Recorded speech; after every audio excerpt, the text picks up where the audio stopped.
Inkosi. Sithunywa sonkondlo, khuluma kusonkondlo, uthini ngenkondlo, uthini kukhondlo.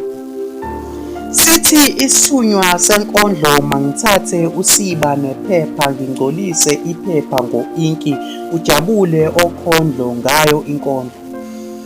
Sithi isithunywa senkondlo, mangilayeze uma ngiyalela ukuze kuzwakale umyalezo.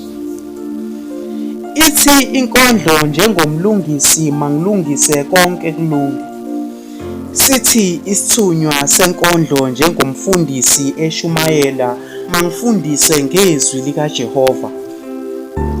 Ithi inkondlo mangiphenduke uthisha esikolweni, ngifundise ngayo inkondlo.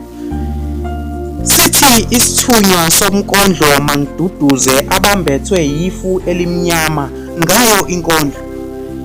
Ithi inkondlo angiqhathanise okwenzeka manje nokwakwenzeka kuqala ngayo inkondlo. Sithi isithunywa somkondlo, mangiphenduke umprofethi, ngibatshele ngokuzokwenzeka kungakwenzeki. Ithi inkondlo mangiphenduke umabonakude, ngibazise ngokusekude ngayo inkondlo. Sithi isithunywa somkondlo, mangenze izihlathi zivakashele izindebe ngayo inkondlo. Ithi inkondlo mangikhulume nayo uma ngizizwa ngifuna ukukhuluma. Sithi isithunywa somkondlo, mangethembe inkondlo, ngingathembi muntu. Ithi inkondlo mangiphendule umkhuleko, ngithandaze ngayo inkondlo. Sithi isithunywa senkondlo, mangiphenduke isichazamazwi, ngichaze amazwi ngayo inkondlo.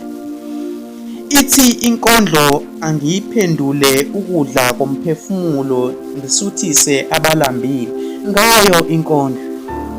Sithi isithunywa senkondlo, mangihaye njalo ngingayeki. Ngiyabonga bokhondlo ngokungipha le nkondlo. Igama umlungisi Mluda.